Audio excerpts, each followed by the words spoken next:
Hello everyone, welcome back to MB Classes Labor Law and HRM.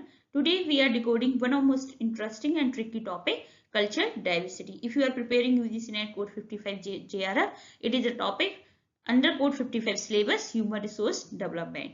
Now many students think diversity is just about the definition. First we only understood the concept, but paper never asking about the definition. They ask about the models, law generational model, Hofstede model, Bennett-Berry model. Today we are going to cover all of them in one go.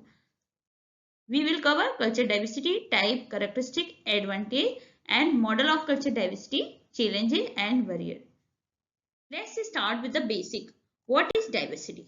It refers to the similarity and difference among the employee in terms of age, culture background, physical background, ability, race, religion, gender and sexual orientation. This is called the diversity. Diversity क्या है हमारी? जो भी आपके differences है in terms of age, in terms of sex, in terms of color, in terms of religion, in terms of gender is all called the diverse. Diverse means different culture के लोग अगर आपके organization में काम करें तो उसे हम diversity बोलेंगे. Dimensions क्या होते हैं? क्या diversity है? Determines, you can say determines of diversity या type of diversity. तो फर्स्ट डायमेंशन होता है हमारा primary dimension. It means things you are born with you और can not easily change. This shape your basic self image. आप जिसके साथ born हुए हैं आप जिन चीजों को चेंज नहीं कर सकते वो आपकी कहलाएगी primary dimension. You can say it's called the internal dimension. Second जो है हमारा सेकेंड है हमारा सेकेंडरी डायमेंशन. सेकेंडरी डायमेंशन क्या? Things you can change age acquire. उनको सीख सकते हो, चेंज कर सकते हो और डिस्कार्ड भी कर सकते हो. वो कहलाएंगे आपकी सेकेंडरी डायमेंशन. तो प्राइमरी डायमेंशन के एग्जांपल क्या हो गए? Age, you can not change age. Race, ethnicity, gender, physical ability, sexual orientation. That's why is called the primary orientation. Secondary orientation, it you can change, you can acquire, you can discard over time. For example, your education, work experience, marital status, religion, geographical location. आप change कर सकते हो, आप सीख भी सकते हो और डिस्कार्ड भी कर सकते हो.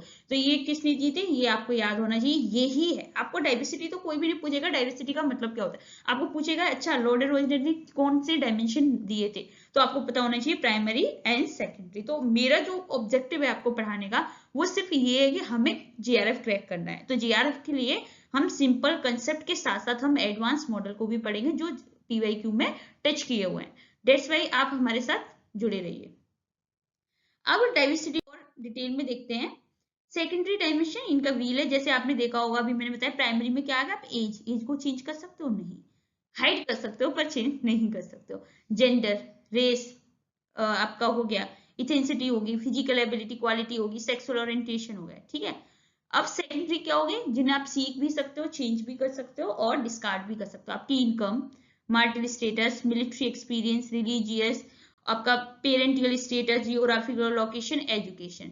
और अगर आपसे पूछे कोई कि लॉजन रोजर ने कौन सा व्हील दिया था, डाइवर्सिटी व्हील, तो आपको पता होना चाहिए उसके दो डायमेंशन है, primary dimension and secondary dimension. अब हम आते हैं पॉइंट पर. कल्चर डाइवर्सिटी क्या है?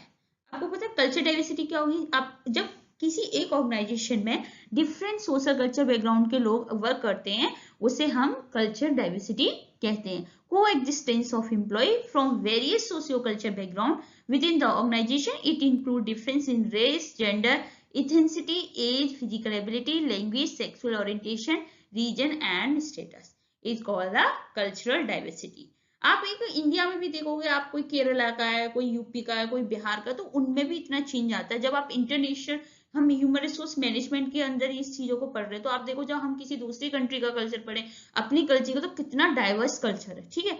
तो यही हमको पढ़ने की जरूरत है क्योंकि आपको काम किसके साथ करना है? कोई क्लाइंट है, एम्प्लॉय है, तो आपको उनको कल्चर को समझना पड़ेगा.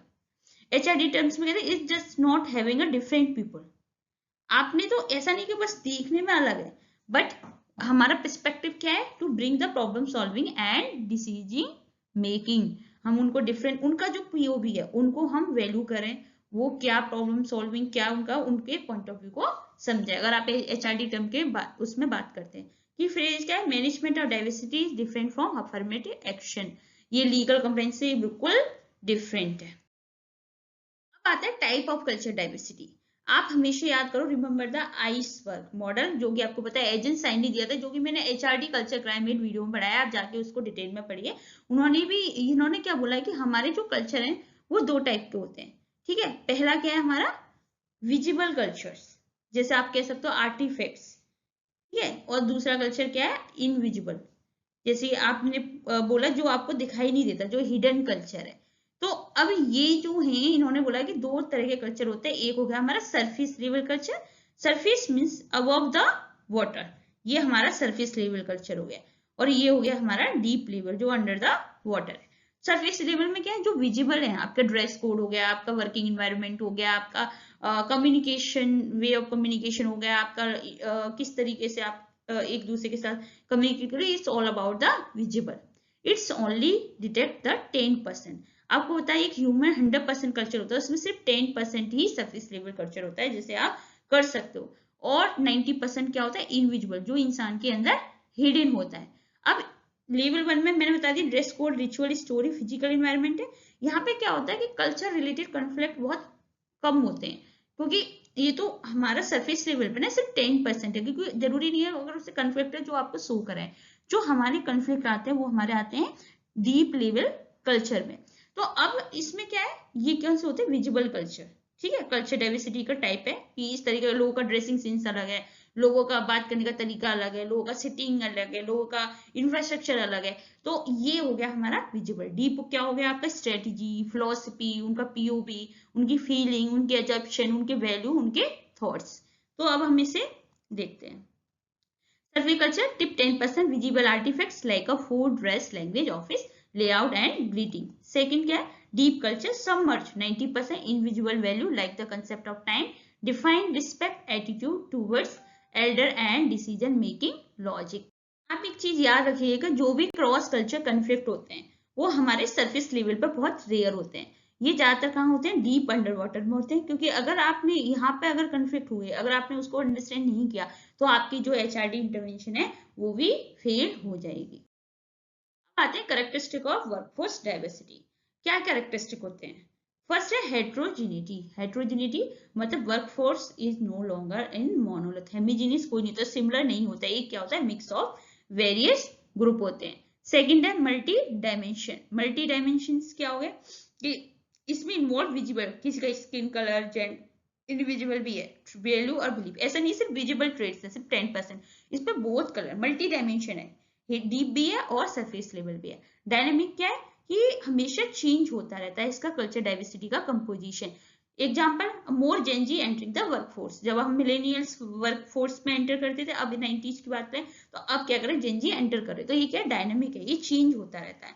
कंटेक्स्ट डिपेंडेंट डाइवर्सिटी इंडिया किसके बेसिस पे, look different from the diversity USA. Context क्या है, वहां का सिचुएशन क्या है, वहां का इन्वायरमेंट क्या है, हाई कंटेक्स्ट है या लो कंटेक्स्ट है। पिछली वीडियो में मैंने बताया था हाई कंटेक्स्ट क्या होगा, जहां आपकी इम्प्लिसिट वर्डों को भी समझा करें। लो कंटेक्स्ट क्या होगा, वर्ड टू वर्ड आपको अंडरस्टैंड किया जाए। तो डाइवर्सिटी इन इंडिया कैसा है, डाइवर्सिटी इन इंडिया कैसा कंटेक्स्ट है, आपको पता है ये कैसा हमारा हाई कंटेक्स्ट है। तो इसके बेसिस पे भी हम कल्चर डाइवर्सिटी होती है। रिक्वायर्ड इंक्लूजन, आपको पता है अगर आप जब तक इंक्लूड नहीं करोगे, जब तक वो कन्फ्लिक्ट में ही चेंज होती जाएगी। तो आपको क्या करना है, इंक्लूजन जरूरी है। तो ये क्या हो गए हमारे characteristic of workforce diversity. Advantage क्या होते हैं, हम करते ही क्यों है, अगर कल्चर डाइवर्सिटी की हमें जरूरत क्यों पड़े, क्यों, क्योंकि क्रिएटिव एंड इनोवेशन। अगर आप चाहो, आपको लगता है कि culture diversity is very difficult, तो मुझे ऐसा है जैसे सपोज करो अगर मैं यूपी में हूं, तो मुझे लग रहा है मैं यूपी के ही एम्प्लॉय को हायर करूं, तो क्या हुआ, क्रिएटिविटी आएगी, इनोवेटिव नहीं आएगा, क्योंकि diverse team bring with different solution to the same problem, out of box thinking. सबका अपना पीओवी है, केरला का अलग पीओवी होगा, बिहार का अलग पीओवी होगा, ऐसे ही कंट्री का, अगर आप यूएसए का है, जापान का है, चाइना का, सबका है। तो इससे क्या होगी, आपके बिजनेस में क्रिएटिविटी और इनोवेशन अराइजेज होंगे।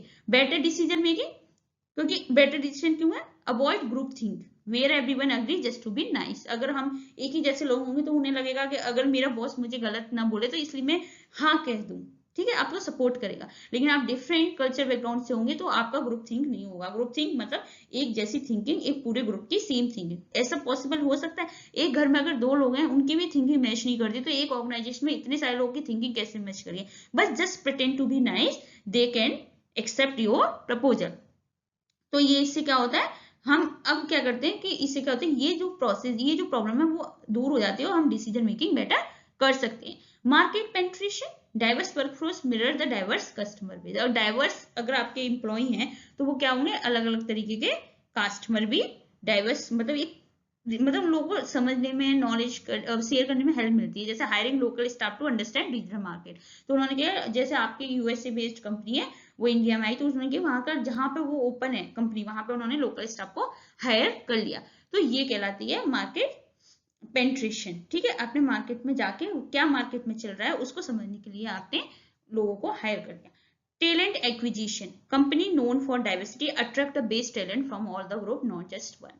हमें क्या है कि टैलेंट को इक्वेट करना है, टैलेंट को अट्रैक्ट करना है। तो हम क्या करेंगे, हम कहीं से भी जो हमारी कंपनी के लिए बेस्ट है वहां से हम उस टैलेंट को लेके आएंगे। जैसे जियो सेंट्रिक अप्रोच आपने पढ़ा था ना, बेस्ट क्या है मेरी जॉब के लिए, उसके बेसिस पे। तो इसके लिए भी डाइवर्सिटी के हमारे एडवांटेज है। Flexibility, multicultural workforce is more adaptable to change the global expansion. जब आपके पास बहुत सारे socio culture, different type culture के एम्प्लॉय वर्क कर रहे हैं, तो आप इजिली चेंज कर सकते हो और एक्सपेंड कर सकते हो ग्लोबल एक्सपेंशन में। तो ये आपको समझ में आ गया होगा कल्चर डाइवर्सिटी क्या होती है, उसके कैरेक्टरिस्टिक क्या होते हैं, उसके एडवांटेज क्या होते हैं, टाइप्स क्या होते हैं और डायमेंशंस क्या होते हैं। आई होप अब हम पढ़ेंगे थोड़े से कल्चर फ्रेमवर्क, जो मैंने कल ही video cross culture study and management में पढ़ाई है। अगर आपको डिटेल में पढ़ना है तो आप वहां से जाके पढ़ सकते हैं। ये जो मैंने कल पढ़ाया आपको, तो ये आप अगर आप नेट की तैयारी कर रहे हो तो 60% क्वेश्चन इससे आएंगे। ठीक है, तो ये जो है 60%, अगर एक यूनिट का 60% आपका यहाँ से आता है। तो इसमें क्या है, ये आपको रट लेने या समझ लो, अगर कुछ टॉपिक समझ में नहीं आता तो आप पूछ लो मुझसे, लेकिन इनको पढ़ो जरूरी है, बहुत इंपॉर्टेंट है। That's why I again paste this image. क्या है, आपको ग्रीड हबस्ट्रीट मॉडल पता होना चाहिए। इसमें 6 डायमेंशन होते हैं। एडवन टी हॉल में कंटेक्सचुअल मॉडल, ये 2 डायमेंशन, ये किसने दिए, कितने डायमेंशन दिए, ये पता होना चाहिए। फोंटेब्रान ने 7 डायमेंशन दिए, और ग्लोबल प्रोजेक्ट में हमारे क्या है 6, जो हबस्ट्रीट के थे, फिर अगेन उसमें 2 हमारे 6 टू, अब इसमें 9 हो गए। इन्होंने एक कलेक्टिविज्म को भी डिवाइड किया और परफॉर्मेंस ओरिएंटेशन, ह्यूमन ओरिएंटेशन को भी ऐड किया है। तो ये चारों मॉडल हैं, क्रॉस कल्चर फ्रेमवर्क है, ये आपको अच्छे से पता होना चाहिए अगर आप नेट की तैयारी कर रहे हो, क्योंकि मैंने कल की वीडियो में बहुत डिटेल में बता दिया है। मस्कुलिनिटी, फेमिनिटी, एक बार रिवाइज करती हूँ। मस्कुलिनिटी मतलब आप अचीवमेंट फोकस हो, रिवॉर्ड फोकस हो। फेमिनिटी मतलब आपकी वर्क लाइफ कैसी है। इंडिविजुअलिज्म, आप सिर्फ सेल्फ फोकस हो या अपने ग्रुप को लेके साथ चल रहे हो, लॉयल टू योर फैमिली है। पावर डिस्टेंस इंडेक्स, अगर आप हाई पीडीआई हो, मीन्स आपका जो है आप किसी का इम्प्लिसिट नेचर भी समझ रहे हो, और लो पीडीआई मतलब एक्सप्लिसिट, सिर्फ जो वर्ड से बोला वही समझ रहे हो। अनसर्टेनिटी अवॉइडेंस, आप कोई सेफ्टी मेजर्स ले रहे हो किसी रिस्क को या फिर आप नहीं ले रहे हो। Long term, short term, long term means आप फ्यूचर के बारे में सोच रहे हो या फिर सिर्फ प्रेजेंट फोकस्ड हो। इंटेलिजेंस एंड डिस्टेंस, आप अपनी इंजॉय कर रहे हो अपनी लाइफ को या फिर सोशल नॉर्म से स्ट्रिक्टली सप्रास हो। फोंटेब्रान 7 डायमेंशन कैसे हैं, 7 डायमेंशन इन्होंने बोला किसी प्रॉब्लम को हम कैसे सॉल्व करते हैं। तो ये कहते हैं न्यूट्रल वर्सेस इमोशनल। न्यूट्रल मतलब आपका जो वहां पे किसी इन्वायरमेंट में आप न्यूट्रल हो, कंट्रोल करो इमोशंस को, या एक्सप्रेसिव हो। यूनिवर्सल, सबके लिए सेम रूल है या फिर आप सब किसी के लिए फेवर हो रहा है। इंडिविजुअलिज्म वर्सेस कम्युनिटिज्म, इंडिविजुअल मतलब आप सिर्फ सेल्फ फोकस हो, खुद और इमीडिएट फैमिली है। कम्युनिटिज्म मतलब आप ग्रुप को साथ लेके चल रहे हो। स्पेसिफिक मतलब आपकी जो पर्सनैलिटी है वो सिर्फ प्राइवेट और पर्सनल लाइफ को सेपरेट प्राइवेट और प्रोफेशनल लाइफ को सेपरेट रखती है। डिफ्यूज मतलब ओवरलैप हो रही है आपकी प्राइवेट और professional life. Achievement and ascription, achievement जिसके जो आपने काम किया उसके बेसिस पर आपको रिवॉर्ड दिया जा रहा है या फिर आपको इसकी बेसिस पर जज किया जाएगा कि आप कहाँ से बिलोंग करते हो।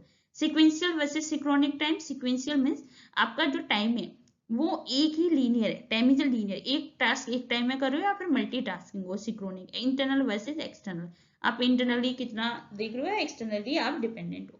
तो ये 7 है। और Ed and Hall, 2 model, high context culture and low context, क्योंकि मैंने बता दिया आपको इम्प्लिसिट, इनडायरेक्ट, एक्सप्लिसिट, इनडायरेक्ट। जो ग्लोब प्रोजेक्ट है ये हमारा हॉफस्ट्रीट का ही एडिशन है। उन्होंने तो सिर्फ हमारी वैल्यू बताई थी, लेकिन ग्लोब प्रोजेक्ट ने क्या किया, वैल्यू और प्रोटेक्ट कैसा होना चाहिए उसको मतलब फोकस किया, और इसके बेसिस पे इन्होंने 6 to 9 एडिशन हुआ, इसके 9 डायमेंशन है।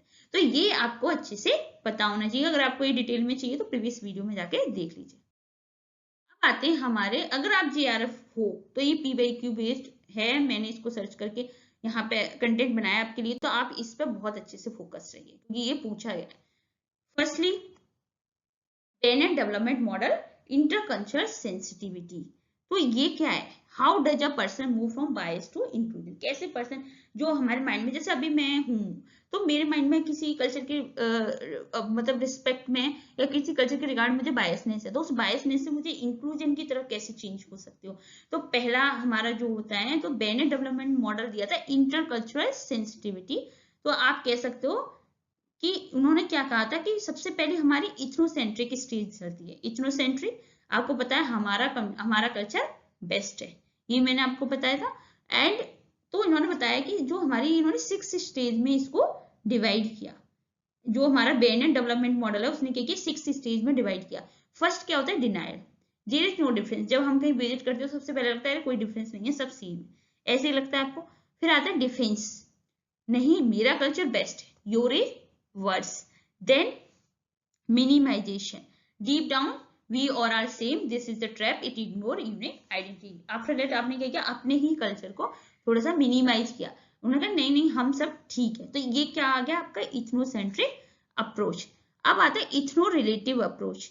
इथनो रिलेटिव अप्रोच क्या हो गया आपका, ये एक्सेप्टेंस, आई रिस्पेक्ट डिफरेंस। अब धीरे धीरे क्या होगा, फोर्थ स्टेज पे आपने उसके डिफरेंसेस को रिस्पेक्ट किया, मतलब आपने उसके कल्चर को भी एक्सेप्ट किया। देन उसको अडेप्ट किया, adaptation, I can change my behaviour to fit this context. अब किसी ऑर्गेनाइजेशन में उसके बिहेवियर को अपने चेंज करने के लिए मैं उस कल्चर में सेट हो सकता हूँ। And integration, I function easily in multiple culture. तो ये हमारी 6 स्टेज है जो बेनेट डेवलपमेंट मॉडल कहलाती है, जो बेनेट ने दी थी। ठीक है, ये आपको पता होनी कि कितनी स्टेज है, 6 है, और किस तरीके से। ये नॉर्मल ह्यूमन नेचर, अगर आप रेजिस्टेंशियल चेंज पढ़ोगे तो उसमें भी फर्स्ट डिनायल होता है। ठीक है, हर चीज में कोई डिफरेंस, धीरे धीरे आप डिफेंस करते हो, अपने कल्चर को डिफेंस करने की कोशिश करते हो। उसके बाद minimise, acceptance, adaptation and integration. ये देखो the Bennett model, intercultural sensitivity, सबसे पहले denial, then defence, minimisation, acceptance, adaptation and integration. ये आपको पता होना चाहिए। ये इथोसेंट्रिक है, मतलब मेरा कल्चर बेस्ट है, वहां से लेके आप इथनो रिलेटिव आ गए, यस आपका कल्चर भी बेस्ट है, मैं एग्री हूँ हर कल्चर में काम करने के लिए। Then John Berry, acculturation model. अगर आपने मेरी कल की वीडियो देखी है तो आप मुझे इसका मतलब बताइए। कल मैंने इस टर्मिनोलॉजी को डिफाइन किया था। अकल्चुरेशन, जब हम किसी दूसरे के कल्चर को अडॉप्ट करते हैं तो उसे हम क्या बोलते हैं, अकल्चुरेशन बोलते हैं। तो जॉन बेरी ने क्या बोला था कि ये क्या है कि मुझे कैसे अपना कल्चर, मतलब इसमें ये क्वेरी आती है कि do I keep my culture या do I interact with the host culture, क्या मुझे सिर्फ अपना कल्चर रखना है या फिर मैं होस्ट कल्चर है। तो इसके बेसिस पे इन्होंने क्या किया, एक मॉडल डेवलप किया। पहला है इंटीग्रेशन।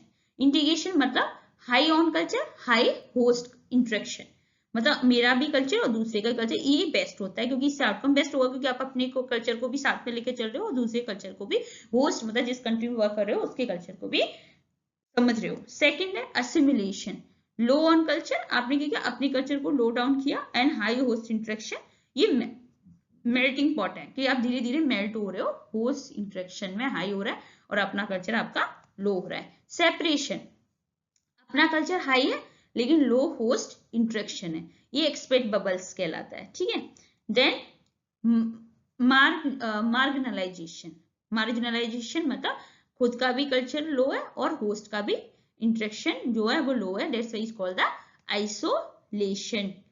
अब हम इसे डायग्राम के थ्रू समझते हैं। जॉन बेरी अकल्चरेशन मॉडल ने क्या बोला, अगर आपका इंटीग्रेशन है, इट मीन्स यस अपना भी ओन कल्चर हाई है और आपका होस्ट का भी इंटरेक्शन हाई है। देन असिमिलेशन क्या हो गया, असिमिलेशन हो गया आपका खुद का कल्चर लो है, मतलब मेरी खुद की कल्चर लो है लेकिन मेरा जो होस्ट इंटरेक्शन है वो हाई है। तो असिमिलेशन इज इंटरेक्टिव कलेक्टिंग और changing partner native new adopt culture, यहाँ पे हम कल्चर को अडॉप्ट कर रहे होते हैं, that's why is called the melting point. And separation क्या हो गया, सेपरेशन क्या है कि मेरा खुद का कल्चर हाई है लेकिन होस्ट से इंटरेक्शन मेरा लो है। तो separation is the understanding of culture but prevent related to culture primarily and Indian culture. मेरा खुद का कल्चर है वो मेरा हाई है, यस, मैं आपसे जो हमारा अडोप्ट कल्चर करेंगे जो होस्ट का वो लो होगा। मार्जिनलाइजेशन मतलब इसमें खुद का कल्चर भी लो है और होस्ट का भी कल्चर लो है। तो you can say marginalized kind of exploratory should her cultivate maintain heritage culture. तो ये क्या करते हैं, अपने आप को एकदम मार्जिनलाइज कर देते हैं। और इंटीग्रेशन कल्चर क्या है, provide a mean to maintain heritage and culture, दोनों का, होस्ट का भी और अपना खुद का भी। तो ये कहलाता है हमारा जॉन बेरी एक्सप्लोरेशन मॉडल। तो आपको पता होना चाहिए इंटीग्रेशन क्या है, एसिमिलेशन क्या है। इंटीग्रेशन से याद रखिए दोनों का हाई, एसिमिलेशन का मतलब दूसरी कंट्री का हाई एसिमिलेट है और खुद का लो। सेपरेशन का मतलब खुद का हाई दूसरे का लो, मार्जिनलाइजेशन मतलब दोनों का नो, लो इंटरेक्शन खुद का और लो इंटरेक्शन दूसरों का। अब हम स्ट्रेटजी मॉडल पढ़ेंगे जो कि थॉमस एली ने दिया था। उन्होंने बोला 3 डायमेंशंस होते हैं या 3 पैराडाइम होते हैं डाइवर्सिटी के। पहला है डिस्क्रिमिनेशन एंड फेयरनेस। हमें किस पर फोकस करना होगा, इक्वल अपॉर्चुनिटी पे, ठीक है। जब आपकी कंपनी में डिफरेंट कल्चर के लोग काम करते हैं तो आपको किस पे फोकस करना है, equal opportunity and compliance is called the colour blind approach. मतलब आपको जो आपकी कंप्लाइंस है, जो आपके रूल रेगुलेशन है, आप सिर्फ उनको फॉलो करना है। दूसरा एक्सेस एंड लेजिटिमेसी, फोकस किस पे करना है, matching employ to customer demography. जो आपका कस्टमर का क्या रिक्वायरमेंट है, कस्टमर की बेसिस पे आपको एम्प्लॉय को भी उन्हीं को देना है। जैसे कोई फ्रांस में अगर आप वर्किंग हो या इंडिया में वर्किंग हो तो आपको इंडियन एम्प्लॉय को ही डील करना दिया जाएगा। तो इससे कहते हैं एक्सेस लेजिटिमेसी, आप कितना एक्सेस दे रहे हो, फोकस करो निश मार्केट पे कि यस, अगर इंडियन में अगर मुझे अगर इंडियन में कोई चीज प्रोडक्ट सेल करना है तो मुझे इंडियन मैनेजर, इंडियन एम्प्लॉय को, इंडियन सेल्समैन को हायर करना पड़ेगा। Is called the differentiation. Learning and the effectiveness. अब क्या है, अब आपने क्या किया, इंटीग्रेटिव डाइवर्स, जो भी डाइवर्सिटी थी वो एक 4 वर्क प्रोसेस में इंटीग्रेट कर ली। मतलब आपने क्या किया, सारी डाइवर्सिटी को आपने इंटीग्रेट किया, एक जगह पे किया और जिससे आपका जो गोल था उसे आप अचीव किया। तो diversity change how company work and learn. अब आपने क्या किया, वो बता दिया कि किस तरीके से आपकी कंपनी ने सीखा और काम किया। तो ये कहलाती है लर्निंग एंड इफेक्टिवनेस। मतलब डिस्क्रिमिनेशन, आपने इक्वल अपॉर्चुनिटी काम करने की। एक्सेस लेजिटिमेशन मतलब आपने जहां पे डिमांड है, जहां पे जिस तरह के लोग कस्टमर हैं उसी तरीके से आपने डील करने के लिए मार्केट को, एम्प्लॉय को सिलेक्ट किया। लर्निंग मतलब अब आपने इंटीग्रेट किया जो आपका वर्क प्रोसेस है उसको है अपनी डाइवर्सिटी से, कि जिससे कि वो अच्छे से काम कर सके और इफेक्टिव वे में आपका प्रोडक्शन हो सके। आप इस तरीके से समझ सकते हो 3 पैराडाइम डाइवर्सिटी, डिस्क्रिमिनेशन, फिर equal opportunity, compliance and assimilation, ठीक है। एक्सेस लेजिटिमेसी, मार्केट को मैच किया, निश स्ट्रेटजी है, और सेलिब्रेशन, जो भी डिफरेंशिएशन हुआ उनको आपने सेलिब्रेट किया, मतलब इसीलिए ये डिफरेंशिएशन कहलाती है, कलर ब्लाइंड अप्रोच कहलाता है। लर्निंग इफेक्टिवनेस, आपने इंटीग्रेट किया, सबको एक जगह लिया, इनोवेशन किया थ्रू द डिफरेंस, एंड फिर धीरे धीरे आपने अपनी कंपनी के अंदर डाइवर्सिटी के थ्रू आपने चेंजेस लेके आए। ये थॉमस आता है कल्चर इंटेलिजेंस। कल्चर इंटेलिजेंस सबसे पहले किसने दी था, अर्ली एंड एंड में। तो इन्होंने बोला 4 कंपोनेंट्स होते हैं हमारे कल्चर इंटेलिजेंस के। पहला है meta cognitive, then awareness of assumption, ठीक है, thinking about your assumption, what I assume, it's called the meta cognitive. जो आपके माइंड में चल रहा है वो आपका कहेगा मेटा कॉग्निटिव। कॉग्निटिव क्या है, knowledge of norm and facts.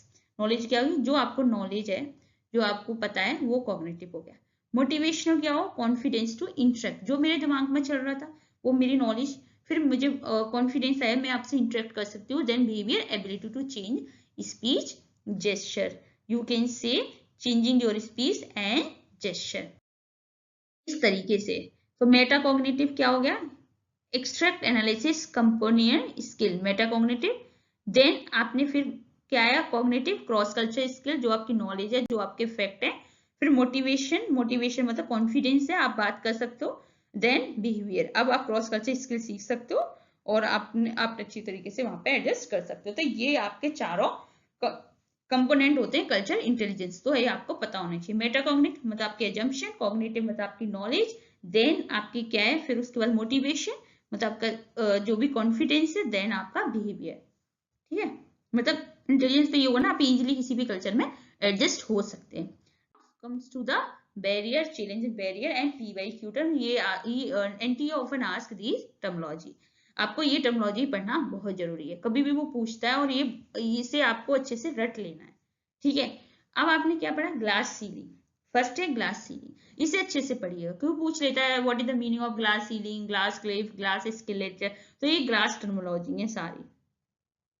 Individual barrier preventing women minority from the top leadership. Glass ceiling क्या है कि आपको जो एक ऐसा बैरियर है जो आपको दिखेगा तो नहीं, लेकिन कहीं ना कहीं आपको रोक रहा है आपको हायर पोजीशन में जाने के लिए, वुमेन भी और माइनॉरिटी को। जैसे फॉर एग्जांपल आप किसी ऑर्गेनाइजेशन में काम करो तो आप देखोगे जितनी भी एमडी होंगे, मतलब फीमेल भी हैं लेकिन एमडी होंगे वो सारे मेन ही हैं, ठीक है।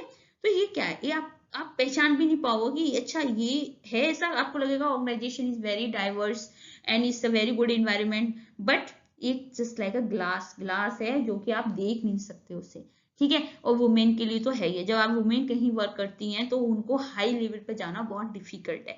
तो ये कहलाएगा ग्लास सीलिंग, मतलब आपने क्या किया, एक बैरियर है जो वुमेन को या माइनॉरिटी को लीडरशिप जाने से रोकती है। ग्लास क्लिफ क्या हो गया, सिर्फ promoting women to leadership role only during the crisis. जब कोई क्राइसिस है जो आपको लगता है कि ये अगर आपने इनको हायर नहीं किया तो आपकी ऑर्गेनाइजेशन में फेलियर हो जाएगी, आपकी ऑर्गेनाइजेशन में लॉस में चली जाएगी, that's time you promote a women is called the glass Cliff. Glass Cliff कब कर रहे हो, जब तुम्हें रिस्क लग रहा है फेलियर का, जब आपको लग रहा है कि आपकी ऑर्गेनाइजेशन क्राइसिस में चली जाएगी, आपको किसी भी हाल में अपनी ऑर्गेनाइजेशन को बचाना, तब आप किसी वुमेन को प्रमोट कर रहे हो, ठीक है, वो कहलाएगी ग्लास क्लिप। और ग्लास सीलिंग में तो आप प्रिवेंट कर रहे हो, ठीक है, बैरियर है। ग्लास स्केलेटर क्या है, man in female dominate professional nursing rising faster than women. Glass skeletal क्या है कि अब जो हमारा फीमेल डोमिनेट प्रोफेशन है, जैसे आप कह सकते हो ब्यूटी पार्लर, ठीक है, मेकअप आर्टिस्ट कह सकते हो, नर्सिंग कह सकते हो।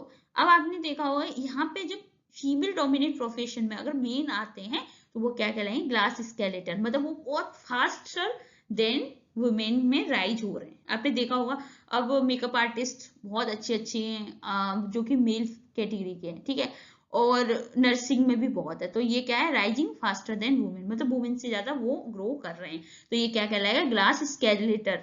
अब आता है प्योरोक्लेज्म, जो कि मैंने कल भी पढ़ाया था, इग्नोरेंस ऑफ अदर वे, सिर्फ मेरा ही है, मतलब जो मेरी थिंकिंग प्रोसेस है, कहते हैं ना जिसका जितना छोटा विजन होगा वो वहीं तक देख सकता है, ये आपने सुना होगा। तो यही तो है पेरोक्लरिज्म, मतलब आपने क्या किया, इग्नोरेंस अदर वे, बस आपको ये पता है ये मेरी थिंकिंग प्रोसेस है, ये मेरा पर्सपेक्टिव है, बस यही है सब कुछ, मतलब दुनिया जैसी है, जो मैं सोचता हूँ बस ऐसी ही दुनिया है। लेकिन ऐसा राइट तो नहीं हो सकता ना, दुनिया में बहुत डिफरेंट डिफरेंट ओपिनियन होती है। तो ये कहलाएंगे प्यूरोक्लिज्म। इथ्रोसेंट्रिज्म कल मैंने पढ़ाई थी, believe that your way is the best way.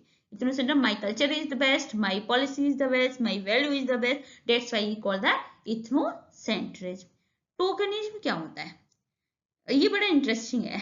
Hiring one person from minority group just to show we are diverse without giving them the real power.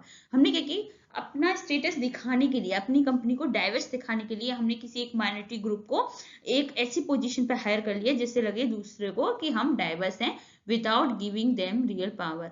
तो अगर आप एक एग्जांपल, मतलब एक छोटी एग्जांपल देखते हैं, जैसे हमारी एक कंट्री रिप्रेजेंटेटिव है, हमने एक ऐसी माइनॉरिटी ग्रुप से अपनी कंट्री रिप्रेजेंटेटिव कर ली जिससे कि हमारी जो वर्ल्ड लेवल पे ग्लोबली ये दिखे कि हम डाइवर्स हैं। एक्चुअली में हम हो भी नहीं, लेकिन वो दिखाने के लिए, ओनली शोइंग करने के लिए, विदाउट देम रियल पावर, ठीक है। तो that's why is called the tokening, एक तरह का टोकन दे दिया आपको, एक तरह का, यू कैन से, अगर लेमन लैंग्वेज में कहते हैं, एक तरह का लॉलीपॉप दे दिया, यस कि यस आप हैं, हमारी देखो कंट्री कितना अच्छा है, हम मेल फीमेल दोनों को इक्वलिटी में रख रहे हैं, और लेकिन एक्चुअली में ऐसा नहीं है। स्टीरियोटाइपिंग क्या होती है, generalise a group based on limited knowledge. हमने क्या किया, ग्रुप को जनरलाइज कर दिया उनकी लिमिटेड नॉलेज पे।